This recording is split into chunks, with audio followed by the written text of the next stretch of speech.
Anytime you're ready, man. I think that as a student athlete, especially on the collegiate level, it's a really difficult challenge to be able to focus on all of the schoolwork that you need to get done and all of the training that you need to do, and truly the things that you need to do extra on the side to achieve the level that you want to reach. So it can be really difficult to find some time to yourself or find some time to just goof off and have fun. And I think that what I've discovered is that when you're truly passionate about what you're studying in school and what you're doing in your competition and in your training, it's all really joyful. I love coming out to the track, and frankly, that's usually the greatest part of my day. And when I'm in warm-ups, I know when to focus, but I also know how to goof off and throw in some cartwheels into my warm-up lap, and my teammates and I will laugh. And it's just having the right mindset when you're extremely busy. It's always an opportunity to focus and goof off.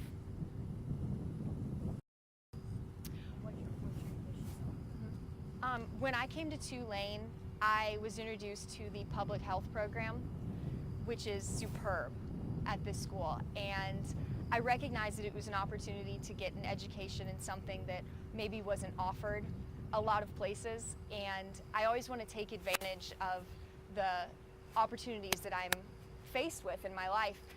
And I thought that that was an amazing one. It was something I was very interested in. I've always had a passion for really helping and encouraging people to be their healthiest and put their best foot forward in life. And it seemed like a great way to turn that into something kind of clinical and have the level of expertise to do that on a level that would really have an impact on people's lives. So I am in the undergraduate public health program, and I'm doing a combined degree. I got a little bit ahead while I was on my injury rest in school. I like to say I nerded out, but I will be entering the combined degree to start my master's this summer. What I love about studying public health is that you're able to incorporate a level of expertise and knowledge into something that truly helps people on every level. And it's an opportunity to really make an impact that can be lasting. And for someone that really likes to be compassionate and understand people's struggles, for me, it's an opportunity to do something greater than I've ever been able to.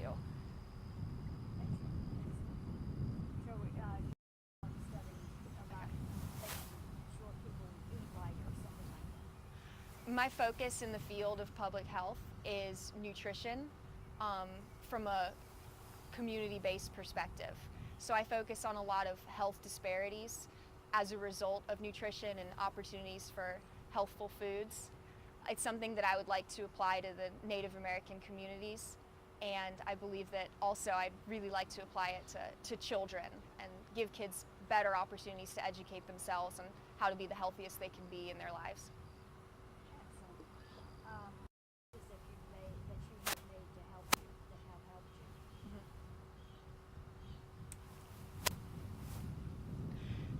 I think that the choices that we're faced with in life are how we approach our circumstances. And I think a lot of people can be broken by their circumstances, even good ones.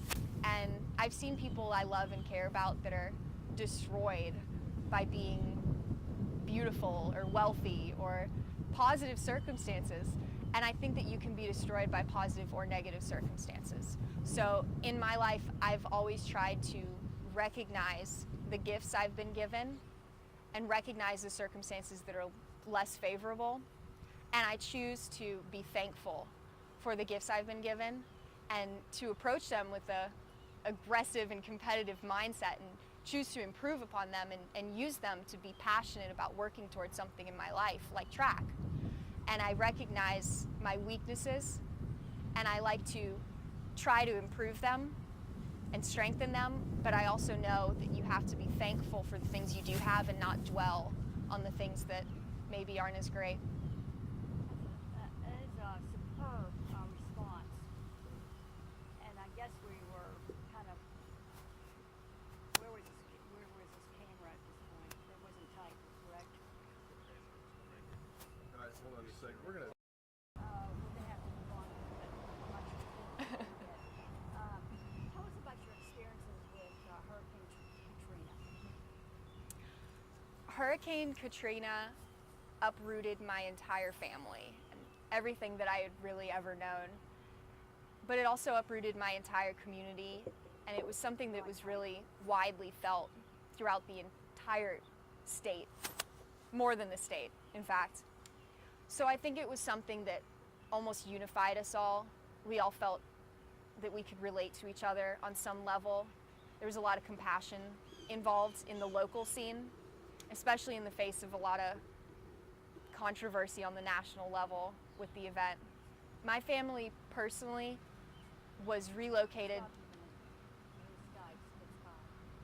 I'm sorry? I might stop till he gets by. You're not really hearing him. Really? Yeah, you're not really hearing him at all. Yeah. I wouldn't. You I must would, have a better sound system than some of my guys. well, she's got her back to him, and she's wearing a real closely law. And we're ready anytime. In my family. Hurricane Katrina displaced my family to separate locations for all of us, truly. My mother was in Mississippi, and she was trying to keep up her business that she owned. My father stayed in New Orleans to aid during the storm and in the recovery of the storm.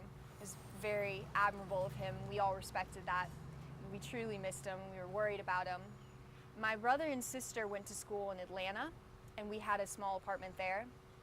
I kind of bounced around a little bit. I was very young at the time, and it was difficult for me to settle in one place, and I was very uprooted. I didn't know when it was okay to feel like I wouldn't be leaving the next morning. We lived out of our car for a while before settling into a number of places, and it was 4 years before my family was back in our home together again, all of us. So my father lived in a FEMA trailer for an amount of time. We lived in my grandmother's townhouse, which had been spared from the flooding. We also lived in our house while it was destroyed and flooded. We lived in it while it was completely gutted for 3 years. You lived there with your father was there too for a while there. Yes. Before he moved to the FEMA trailer, you were living that to it. Say that? Yes. Before we were able to move into a FEMA trailer or into a safer home, we spent a lot of time in our house, which had been flooded. And I think it had a lot of effects on our health. That was a really difficult time, but we were very fortunate that we did have other places to go and live safely. The unfortunate thing was that we had to separate from each other for that. Excellent. Your father's His illness. illness, I'm sorry. Yes. After the storm, I had an amazing opportunity to live alone with my father, just the two of us. And he was a heart surgeon, an incredibly successful heart surgeon, very devoted to his job. So I'd really never spent that much time with him in our home. So I, being the youngest, got to hog all of his attention for a few months. And it was an amazing experience. And it was very, very hard for me at the end of that few months when he was diagnosed with plasma cell leukemia.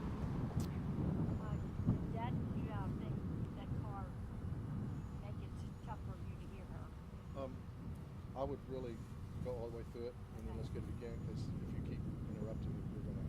Right. I really didn't hear that bad. I mean, it Okay. really.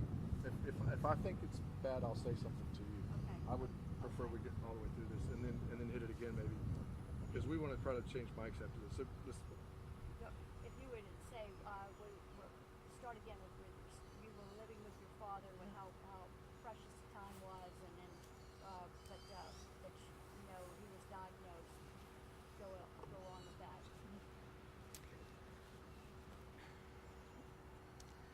There was a period of time after the storm where I was able to live alone with my father in New Orleans, and I really wasn't able to go to school very much at that point in time because my school had been flooded very severely. So I got to spend a lot of time with my dad and really get to know him. And that hadn't really been an opportunity before because he was very devoted to his job and he was a very successful heart surgeon. And So to really get to hog his time for a while was just so precious in that last year that I knew him. He was diagnosed at the end of that year with plasma cell leukemia, and he was only ill for about a year before he passed away. And did he go through chemotherapy or what? Just tell us about the things that they tried to do to help him. Mm-hmm. And where were you? Were you in Atlanta? Were you in your grandmother's apartment? Where were you at that point? At the end of my 8th grade year, our first year dealing with Katrina, I recognized that there was a lot of environments that were developing in the city that I really felt it would be best for me to get away from. With all the destruction and a lot of the schools being out of business, I felt that I was surrounded by a lot of negative environments with the kids my age. So I took an opportunity to leave home and go to a boarding school in California. And it was an amazing experience, and I competed in rodeo while I was there, and I learned from fabulous teachers. It was a wonderful place, and it was kind of a year of bliss after so much turmoil. And it was very unfortunate at the end of the year that we found out that my father's condition with his cancer was worsening rapidly. So I made the decision to leave school and return to New Orleans to spend time with him while he would be undergoing chemotherapy, and he also had bone marrow transplants. So we traveled back and forth to Houston, and he would stay in the hospital there, and he rarely came home for many months, but we would travel up there on the weekends and stay with him, and sometimes we'd have to miss a lot of school to spend some time with him and care for him.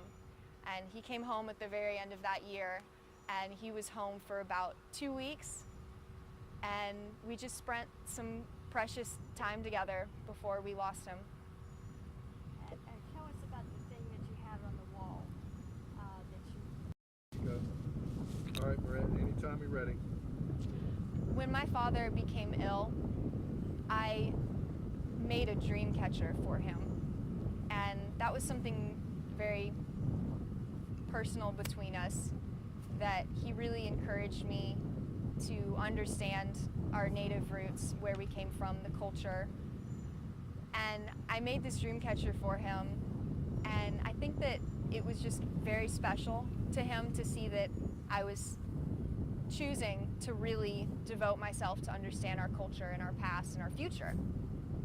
So he took it with him when he went into the hospital, and he would hang it from the IV racks, and he would insist that every nurse brought it into every room that he was transferred to all day long and every week, and he kept it with him, and it was with him on the night that he passed away.